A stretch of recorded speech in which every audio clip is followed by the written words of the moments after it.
नमस्कार दोस्तों, स्वागत है आप सभी का फिर से हमारे YouTube चैनल पे। और आज के इस वीडियो में हम बात करने वाले हैं निम्मी क्वेश्चन बैंक के पार्ट 8 की, जिसके अंदर मैकेनिक डीजल के जो भी निम्मी के क्वेश्चन उसको डिस्कस करेंगे। ये वीडियो जो है वो आईटीआई स्टूडेंट के साथ साथ जो भी किसी गवर्नमेंट एग्जाम में अपीयरिंग हो रहे हैं, चाहे वो रोडवेज हो या कोई आपका रेलवे हो, जहां पर ऑटोमोबाइल से रिलेटेड क्वेश्चन पूछे जाते हैं, उसके लिए आपका हेल्पफुल होने वाला है। तो दोस्तों, आज का पहला क्वेश्चन नीचे आपको जो है ये एक सर्किट बताया गया है और आपसे पूछा जा रहा है कि ये किस प्रकार का सर्किट है। तो दोस्तों, यहाँ पर आप आइडिया कैसे लगेगा, ये हमारी क्या दिख रही है, ये आपको दिख रही है चाबी, और ये आपकी क्या है, स्टार्टर मोटर आपकी पूरी है जो बैटरी से कनेक्टेड अर्थिंग है।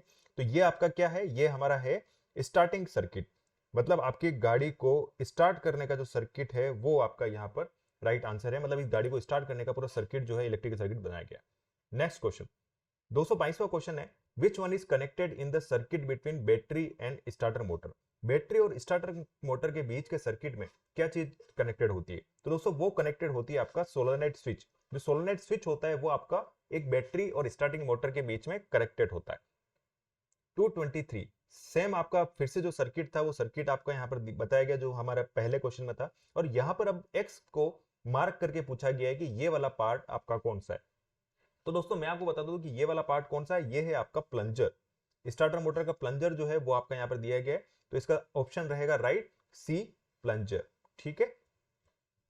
224, यहां पर आपको पूरा असेंबली एक दी गई है और उसमें पूछा गया है कि ये आपका एक्स क्या है। तो दोस्तों, ये एक्स आपका क्या रहेगा? दोस्तों, ये एक्स आपका रहेगा कम्यूटर। ठीक है, इसे हम कहते हैं डी कम्यूटर। तो ये पूरे जो सर्किट असेंबली है इसमें ये जो एक्स पार्ट है इसको हम क्या कहते हैं, इसे हम कहते हैं कम्यूटर।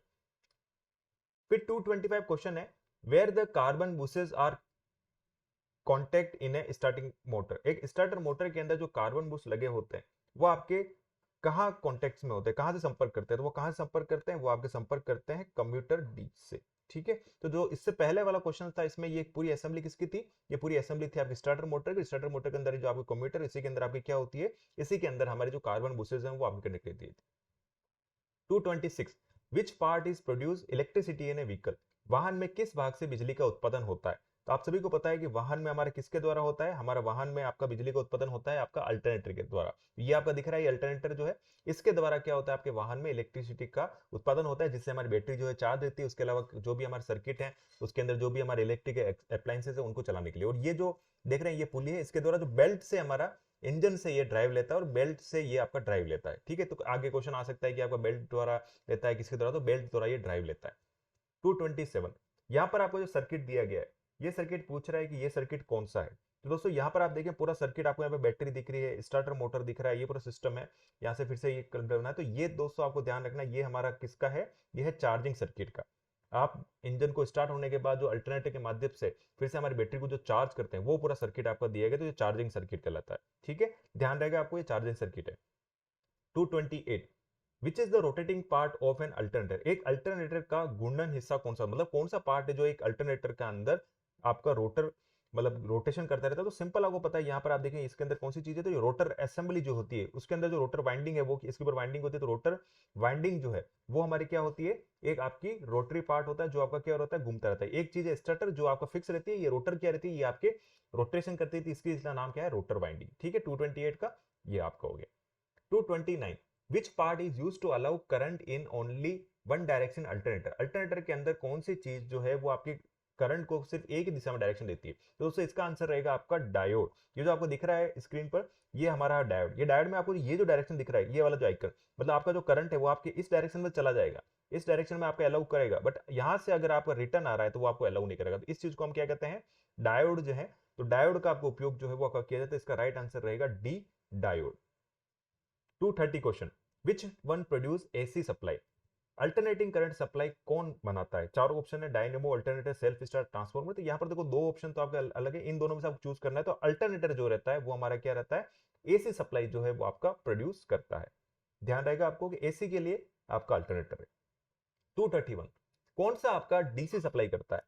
तो डायरेक्ट करंट जो है डीसी कौन सा करता है? तो अल्टरनेटर आपका हो गया एसी के लिए। तो बच्चा कौन सा, डायनेमो, क्योंकि स्टार्टर मोटर ये तो इस गाड़ी को इंजन को स्टार्ट करने के लिए, ट्रांसफॉर्मर आपका ट्रांसफॉर्म करने के लिए। तो डायनेमो जो है जो पहले वाहनों में यूज किया जाता है, आज के समय में आपको ये डायनेमो जो है वो देखने का नहीं मिलेगा।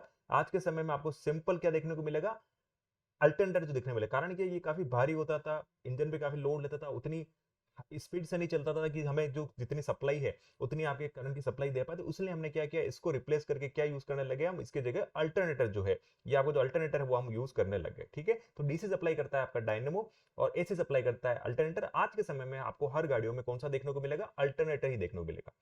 232 क्वेश्चन, यहाँ पर आपको दिख रहा है चीज, ये पूछ रहा है कि ये यहाँ पर कौन सा टेस्ट परफॉर्म हो रहा है। तो दोस्तों मैं आपको बता दूं कि यहाँ पर आपका टेस्ट जो परफॉर्म हो रहा है वो आपका हो रहा है ओपन सर्किट टेस्ट। किसका, अल्टरनेटर। ये देखो अल्टरनेटर की वाइंडिंग है, यहाँ पर आप देख रहे हैं इसके वायर जो है कैसे आपके ओपन जो है वो आपके किए गए। तो ये कौन सा है आपका ओपन सर्किट जो टेस्ट है वो यहाँ पर किया जा रहा है। तो इसका राइट आंसर रहेगा C, open circuit test. 233, which system is used to crank the engine. Engine को क्रैंक करने के लिए आपका कौन सा सिस्टम यूज किया जाता है। तो देखो चार्जिंग सिस्टम कौन सा है, बैटरी को चार्ज करने के लिए तो वो चार्जिंग। लाइटिंग सिस्टम, हमारी गाड़ी में जो लाइट वेट सेटअप है उसको करने के लिए। कूलिंग सिस्टम, इंजन को आपको जो टेम्परेचर उसका मेंटेन करने के लिए, जो आपकी रिक्वायर्ड टेम्परेचर तक रखने के लिए। तो इसका राइट आंसर क्या रहेगा, स्टार्टिंग सिस्टम। जो स्टार्टिंग सिस्टम के अंदर पार्ट क्या क्या होता है, आपका बैटरी हो गया, स्टार्टर मोटर हो गया, फ्लाईव्हील का जो फ्लाईव्हील का रिंग गियर है, ये सब आपके किसके पार्ट होते हैं, स्टार्टिंग सिस्टम का। ठीक है, तो इंजन के अंदर स्टार्टिंग सिस्टम का काम होता है इंजन को क्रैंकिंग कराना। 234, which is use to turn the engine flywheel in starting system. Starting system में इंजन फ्लाईव्हील को चालू करने के लिए, घुमाने के लिए, इंजन को चालू करने के लिए, घुमाने के लिए कौन सा उपयोग किया जाता है। तो उसमें अंदर किया जाता है आपका ड्राइव पिनियन। जो आपका स्टार्टर मोटर के अंदर जो ड्राइव पिनियन रहता है उसके द्वारा क्या किया जाता है, हमारे फ्लाईव्हील को क्या कहता है, टर्न किया जाता है। 235 question, which winding helps to produce the magnetic field in starting system. आपका जो स्टार्टिंग सिस्टम के अंदर जो आपका मैग्नेटिक फील्ड रहता है वो प्रोड्यूस करने में कौन सी वाइंडिंग जो है आपकी मदद करती है। तो वो कौन सी करती है, वो करती है आपकी फील्ड वाइंडिंग। ध्यान रखिएगा, जो फील्ड वाइंडिंग है वो हमारे स्टार्टिंग सिस्टम के अंदर क्या करती है, मैग्नेटिक फील्ड जो है प्रोड्यूस करने का काम करती है। 235 का B answer. 236, which one of the component use to convert AC to DC in alternator. Alternator के अंदर एसी को डीसी में बदलने के लिए किस घटक का उपयोग किया जाता है। अब आप सभी को पता है कि हमारे ऑटोमोबाइल के अंदर जो भी गाड़ियां हैं उन्हें हम डीसी आपका यूज करते हैं। तो डीसी के लिए आपका कौन सा यूज करें, क्योंकि अल्टरनेटर कौन सा बनाता है, अल्टरनेटर आपको बनाता है डीसी, सॉरी एसी बनाता है। उस एसी को हमें कन्वर्ट करना होता है, तो उसके लिए आपको क्या यूज करना पड़ता है, उसके लिए आपको यूज करना पड़ता है रेक्टिफायर। तो ये क्वेश्चन कई बार एग्जाम में पूछा जाता है कि अल्टरनेटर के अंदर एसी को डीसी में कन्वर्ट करने में किसका उपयोग किया जाता है, तो रेक्टिफायर का उपयोग किया जाता है। 237, how does an alternator get drive from engine. एक अल्टरनेटर को इंजन से ड्राइव कैसे मिलती है। मैंने पहले ही बात कर ली कि अल्टरनेटर को आपकी ड्राइव किसके द्वारा मिलती है, वो बेल्ट द्वारा। अल्टरनेटर के यहाँ पे पुली लगी रहेगी जो आपके इंजन से ड्राइव लेगा बेल्ट के द्वारा। Where does slip ring used. Slip ring का उपयोग कहां पर होता है, तो स्लिप रिंग का उपयोग कहां पर होता है, तो अल्टरनेटर के अंदर हमारा स्लिप रिंग का उपयोग किया जाता है। आपको ये चीज ध्यान रखनी है कि स्लिप रिंग का उपयोग कहां किया जाता है, तो अल्टरनेटर के अंदर स्लिप रिंग का उपयोग किया जाता है। 239, where does commutator is use. Commutator का उपयोग कहां किया जाता है, तो कम्यूटर का उपयोग आपका कहां किया जाता है, ये आपको ध्यान रखना है। जो डायनेमो है उसके अंदर क्या किया जाता है, कम्यूटर का उपयोग किया जाता है। ये आपको दिख रहा है यहाँ पर, तो ये आपका कम्यूटर है जिसका उपयोग डायनेमो के अंदर आपका किया जाता है। 240, what is the name of test carried out. 240 में है कि आपका यहाँ पर ये किस प्रकार का टेस्ट हो रहा है, तो यहाँ पर आपका टेस्ट क्या हो रहा है, कम्यूटर रन आउट टेस्ट। ठीक है, और ये क्या इक्विपमेंट है, ये इक्विपमेंट है आपका मैग्नेटिक डायल गेज के डायल इंडिकेट मैग्नेटिक स्टैंड के साथ आपका डायल गेज लगाओ, जो यहाँ पर क्या कर रहा है, इसका रन आउट कितना हुआ है वो आपका चेक करें। इसको रोटेट कर रहे हो, यहाँ पर इसका डिफ्लेक्शन देख रहे हैं। तो ये क्या रहेगा, डी इसका आंसर रहेगा। कंप्यूटर का हम क्या कर रहे हैं, रन आउट टेस्ट जो है आपको कर रहे हैं। ये आपको ध्यान रखना, एग्जाम में इस तरह के पिक्चर से कई सारे क्वेश्चन जो आते हैं। 241, what is the name of test carried out. यहाँ पर जो टेस्ट हो रहा है इस टेस्ट का नाम क्या है, तो ये टेस्ट कौन सा है, यहाँ पर देखिए आपके मल्टीमीटर के माध्यम से क्या कर रहे हैं, एक वायर को इधर एक, तो ये क्या कर रहे हैं, कंटिन्यूटी टेस्ट कर रहे हैं। कंटिन्यूटी मतलब क्या है कि आप यहाँ पर देख रहे हैं कि इसके अंदर से जो इलेक्ट्रिक सप्लाई, आप करंट का जो फ्लो है वो आपका हो रहा है कि नहीं हो रहा है, कहीं पे कोई डिसकनेक्टिविटी तो नहीं है, तो वो कंटिन्यूटी टेस्ट जो है उसके अंदर किया जा रहा है। तो ये आपका 241 कौन सा है, ये आपका कंटिन्यूटी टेस्ट है। 242, what is the possible cause of no charge when engine is running. मतलब ऐसा क्या कारण हो सकता है कि जब आपका इंजन तो चल रहा है बट आपका चार्जिंग नहीं हो पा रही, मतलब बैटरी को जो चार्ज नहीं कर पा रहा है। तो इसके पीछे का क्या कारण रह सकता है, इसके पीछे का कारण रह सकता है क्योंकि जो डायोड है वो क्या है, डिफेक्टिव हो सकता है। दूसरे आप कारण देखें, डिफेक्टिव स्टार्टिंग मोटर, तो ये नहीं रहेगा। Battery with half charge, slip ring proper setting, तो कौन सा है, डिफेक्टिव डायोड की वजह से आपका जब इंजन चल रहा होगा फिर भी हो सकता है कि आपकी बैटरी चार्ज ना हो। तो ये ऑप्शन आपको ध्यान रखना है। 243, विच one of the cause for low voltage output from alternator, एक अल्टरनेटर के अंदर से आपका लो वोल्टेज जो है वो आउटपुट हो रहा है, इसके पीछे का कारण क्या है? तो इसके पीछे का कारण क्या रहेगा?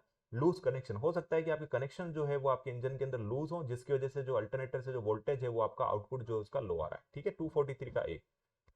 244, which one is the possible cause for charge at high rate, high rate पर आपका जो अल्टरनेटर आपका चार्ज कर रहा है, उसका क्या कारण हो सकता है? तो उसका कारण हो सकता है आपका वोल्टेज जो रेगुलेटर है, अल्टरनेटर के अंदर जो वोल्टेज रेगुलेटर होता है उसकी जो वाइंडिंग्स है वो आपकी क्या होगी, ओपन होगी, जिसकी वजह से आपका क्या हो रहा है, हाई रेट पर आपकी बैटरी को चार्ज कर रहा है। ठीक है, तो वोल्टेज रेगुलेटर वाइंडिंग ओपन, 244 का D. 245, which one of the possible cause for alternator noising, alternator noisy होने का कारण क्या हो सकता है? तो अल्टरनेटर नॉइजिंग होने का कारण यहाँ पर आप देखिए, फ्यूज वायर तो अल्टरनेटर को लेने देने नहीं है, ड्राइव बेल्ट से भी नहीं है, वोल्टेज रेगुलेटर वाइंडिंग के ओपन, तो ये सब कोई इसके रिलेटेड नहीं, इसका है लूज माउंटिंग, या तो आपका माउंटिंग लूज है, ये हो सकता है। दूसरा कारण आपका भी होता है उसका जो बेरिंग है, जो उसके पुली के अंदर जो बेरिंग है, वो बेरिंग कई बार जो है वो आपका जाम हो जाता है, उसकी वजह से भी आपको अल्टरनेटर का अलग साउंड आता है। तो यहाँ पर ऑप्शन सिर्फ एक दिया हुआ है, लूज माउंटिंग, तो आप लूज माउंटिंग ऑप्शन पर टिक करेंगे, बाकी आपका जो बेरिंग है वो बेरिंग जाम होने से भी आपको होता है। 245 का आंसर रहा ए, लूज माउंटिंग। 246, यहाँ पर ये आपको पूछ रहा है कि कौन सा टेस्ट जो है कैरिड आउट कर रहा है। तो इलेक्ट्रिकल के अंदर आपको इसी तरह के पूछेंगे कौन सा टेस्ट है, ये कौन सा टेस्ट है, ये आपका टेस्ट है 246 का शॉर्ट सर्किट टेस्ट। यहाँ पर चेक किया जा रहा है कि इसके अंदर अल्टरनेटर के अंदर कोई शॉर्ट सर्किट तो नहीं हो गया है, तो शॉर्ट सर्किट टेस्ट जो है वो आपका किया जा रहा है। आपको पहचानना है कि किस तरह से यहाँ पर सिस्टम जो लगाया जाता है अल्टरनेटर के अंदर, तो वो आपका ये कौन सा रहा, ये हमारा रहा short circuit test. 247, what is the effect of taper and ovality of bore. अब यहाँ पर ये मैकेनिकल क्वेश्चन है कि एक इंजन के जो सिलेंडर के अंदर जो बोर है उसके अंदर टेपर और ओवेलिटी आ गया, हमने पहले बात की थी टेपर और ओवेलिटी क्या है, तो टेपर और ओवेलिटी होने से आपका क्या समस्या होगी? तो समस्या क्या होगी आपके, समस्या होगी कि आपका कंप्रेशन लॉस होगा, क्योंकि वहां पे जो पिस्टन है, पिस्टन के साइड में जो पिस्टन रिंग्स हैं, उन रिंग्स के बीच में गैप ज्यादा हो गया है ओवेलिटी और टेपर के कारण, जिससे जो भी आपका कंप्रेशन हो रहा है वो आपका क्या हो रहा है, लीक होके नीचे जा रहा है। तो ये आपका क्या रहेगा, कंप्रेशन लॉस होगा हमारे टेपर और ओवेलिटी के कारण। 248, what is the reason for high fuel consumption in a diesel engine, एक डीजल इंजन में हाई फ्यूल कंजप्शन का कारण क्या रहेगा? यहाँ पर आप देखें, सबसे मेन ऑप्शन जो आपको सटीक लग रहा है वो है हमारा एयर क्लीनर चौक। अगर आपका एयर क्लीनर क्लॉग्ड हो गया है तो क्या रहेगा, आपकी हवा जो है वो हवा आपके जितनी रिक्वायरमेंट उतनी मात्रा में नहीं जाएगी। अब आपका जो फ्यूल है वो फ्यूल क्या होगा, उतनी मात्रा में आपका जलेगा नहीं, तो आपकी गाड़ी में गाड़ी पिकअप लॉस होगा और बार बार आपके फ्यूल की मात्रा ज्यादा से ज्यादा आपकी आती रहेगी, जिससे आपको पावर भी नहीं मिलेगा और आपका फ्यूल का क्या हो रहा है, कंजप्शन ज्यादा होगा। इसलिए एयर फिल्टर जो है चोक होने पर आपकी गाड़ी का पिकअप लो हो जाता है और माइलेज जो है वो आपको सही ढंग से नहीं मिल पाता है। इसका पीछे का कारण ये रहता है कि एयर फिल्टर चोक होने से हवा जो है जितनी रिक्वायर्ड मात्रा में वो नहीं पहुंच पाती। ठीक है, तो अगर हाई फ्यूल कंजप्शन का कारण ये एक कारण है, इसके अलावा के कारण पर यहाँ पर जो सबसे अप्रोप्रिएट जो आंसर है वो रहेगा एयर फिल्टर चौक होने की वजह से। 249, what is the reason for engine overheating, एक इंजन के ओवरहीट होने का कारण क्या है? हम सभी जानते हैं कि इंजन के अंदर कूलेंट सिस्टम लगाया जाता है जिससे आपका इंजन ओवरहीट ना हो, एक आपका जो रिक्वायर्ड ऑप्टिमम टेम्परेचर वहां पर रहे। तो यहाँ पर आपको 249 के ऑप्शन देखे तो वहां पर क्या रहेगा, यहाँ पर आपके आंसर जो है, पहला स्टार्टिंग मोटर है, इसको कोई लेना देना नहीं है। एक्सेसिव इंटरनल फ्यूल टैंक है, आपका जो फ्यूल लीकेज है उससे भी लेना देना नहीं, ऑयल प्रेशर हाई है उससे भी लेना दी। तो आपका जो प्रॉपर इंजेक्शन है वो आपकी टाइमिंग अगर ढंग से नहीं हुआ तो आपका ओवर हीटिंग आपका हो सकता है, ये इसका एक कारण है। बाकी इसके अलावा भी आपके कई सारे कारण है, थर्मोस्टेट आपका हो गया, उसके अलावा आपका लीकेज हो गया कूलेंट का, ठीक है, उसके अलावा आपका वाटर पंप सही ढंग से काम नहीं कर रहा है, रेडिएटर कोई चौक है, तो ये सारे काम जो है आपके ओवर हीटिंग है। बट इनमें से जो सबसे सटीक जो आंसर है वो आपका रहेगा इम्प्रॉपर इंजेक्शन टाइमिंग की वजह से, बार बार टाइमिंग जो टर्म से आपका फ्यूल इंजेक्ट नहीं हो रहा है, तो कई बार आपका ज्यादा हो रहा है, कहीं कम हो रहा है, तो उसकी वजह से आपका इंजन ओवरहीट हो सकता है। 250 क्वेश्चन है, what is the mechanical cause for engine does not start, engine start नहीं होने का मैकेनिकल कारण ढूंढिए, इलेक्ट्रिकल नहीं। तो इलेक्ट्रिकल कारण नहीं, आपको मैकेनिकल ढूंढना है, तो क्या हो सकता है, यहाँ पर ये देखें, डिफेक्टिव रेगुलेटर, ये आपका इलेक्ट्रिक हो गया, लूज फैन बेल्ट, तो फैन बेल्ट लूज होने से ऐसा कुछ नहीं है आपका। तो यहाँ पर क्या है कि close fuel tank vent hole, आपका जो फ्यूल टैंक है उसके अंदर जो वेंट होल है वो आपका क्या हो गया है, क्लॉग हो गया, जिसकी वजह से फ्यूल की सप्लाई नहीं हो रही। तो ये आपका क्या कारण हो सकता है, इंजन के स्टार्ट नहीं होने का। तो दोस्तों यहाँ पर इस वीडियो में हमने 250 क्वेश्चन जो कवर किए, मतलब 30 वीडियो जो इस वीडियो में कवर किए। आपके आने वाले सीबीटी एग्जाम में कई सारे क्वेश्चन जो है यहाँ सर आ सकते हैं, पिछले एग्जाम में भी आए हैं, तो हो सकता है इस एग्जाम में आप इनको जरूर एक बार प्रैक्टिस करके जाइएगा। तो दोस्तों आज के वीडियो को करते हैं यही एंड। अगर आप चैनल पर नए हैं तो प्लीज चैनल को सब्सक्राइब कर दीजिएगा, वीडियो को लाइक और शेयर कर दीजिएगा। शेयर करने से ये जो कंटेंट है कई लोगों तक पहुंचता है, जिससे उनका भी मदद हो जाएगी और हमें भी थोड़ा फायदा मिल जाएगा। तो दोस्तों आज का वीडियो यही करते हैं, मिलते हैं जल्दी एक और नई वीडियो के साथ। Till the time stay safe, stay healthy. जय हिंद।